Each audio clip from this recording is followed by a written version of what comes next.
A warm welcome to AD4 TV Radio News Update, coming to you live from Abuja, Nigeria's capital territory. I am Gracious Ogun. The Nigerian Presidential Task Force (PTF) on COVID-19 on Friday appeared before the House of Representatives to account for the funds allocated and donated to the fight against the pandemic. Chairman of the PTF and Secretary to the Government of the Federation, Boss Mustafa, and the Minister of Health, Professor Osage Ehanere, were represented by their permanent secretaries, while Chairman of the Nigeria Center for Disease Control, NCDC, Dr. Chikwe Ihekwazu, was in attendance. The Permanent Secretary, Office of the SGF, Olusegun Adekunle, said a total of 22.2 billion naira, equivalent of $57.2 million, had so far been released to the PTF's operations accounts, out of which 165 million naira, equivalent to $425,624 has been utilized to cater for the management of the affairs of returnees from different parts of the world. The balance, is said, remains in the accounts opened by the Accountant General of the Federation with the Central Bank of Nigeria. Officials in the Philippines say tens of millions of children in the country will not be allowed back to school until coronavirus vaccine is available, adding the schools may have to broadcast lessons on television. Philippines President Rodrigo Duterte last month said students will not resume school until the fight against coronavirus is won. He was, however, hopeful that classes could resume at the end of August, but in the meantime, teachers will implement learning via the internet methods or TV broadcasts where needed. The novel coronavirus has been labeled a pandemic, but there are some countries that have not yet recorded any cases. The virus, which was first reported in December 2019, was seemingly confined to China, but has spread to almost all parts of the world, except Kiribati, Marshall Islands, Micronesia, Nauru, North Korea, Palau, Samoa, Solomon Islands, Tonga, Turkmenistan, and Vanuatu. According to data compiled by Johns Hopkins University, more than 7 million people have been infected, and the global death toll is more than 400,000, while nearly 3 million patients have recovered. The Economic and Financial Crimes Commission (EFCC) and the Independent Corrupt Practices Commission (ICPC) has begun a probe on the offices of the Sustainable Development Goals (SDGs) and the Accountant General of the Federation, after 23 billion naira was found on the account of a Level 12 officer. The anti-graft agencies have forwarded documents detailing illicit transactions to the National Assembly. We take a short break now. When we return, Nigeria partners Israel on methanol production.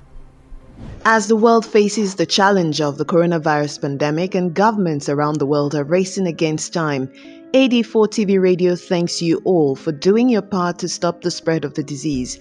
Be safe at home and practice hygiene. Protect yourself and others.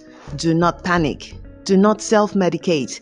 Listen to all preventive advice and stay at home, as well as maintain social distancing. Say no to fake news. Get authentic updates from the Presidential Task Force on COVID-19, the Federal Ministry of Health, the NCDC, and of course, AD4 TV Radio, your credible and reliable channel. Please stay safe to save others. Welcome back. You're watching AD4 TV Radio News Updates. Nigeria and Israel are to sign a bilateral agreement for methanol fuel production technology. Nigerian Minister of Science and Technology, Dr. Ogbonnaya Onu, who disclosed this after a meeting with the Israeli ambassador to Nigeria, Mr. Shimon Ben Shushan, said the pact will be of mutual benefits to both countries.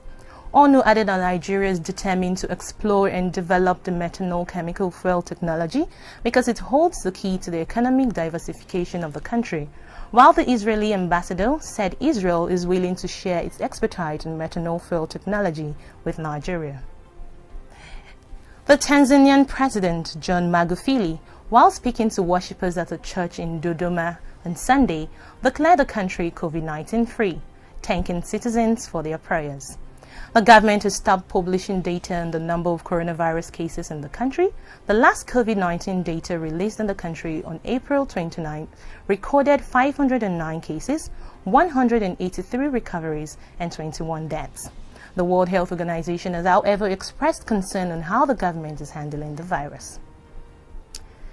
It's a week now since the federal government of Nigeria eased the COVID-19 lockdown in the country.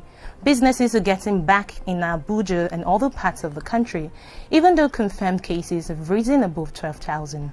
Our correspondent visited business owners in Abuja to get their opinion on the level of patronage and how they are complying with the outlined guidelines by the federal government to reduce the spread of the virus. Here's the report. Yes, but there is not a lot of goods. There is no goods in the market, but customers are coming. But there is increment of goods, even transportation. Most of the prices increased because of dollar increment, because of the exchange. So most companies, they increase their prices. Most importers dissenting. I don't have to come out if it's not necessary. To pick the basic things I've come to pick, and off I go. First of all, I have a bucket in my front where you wash your hands before you come into the shop. Then we that are here will make sure that we wear our face mask and keep that physical distance, at least 2 meters between yourself and your customer.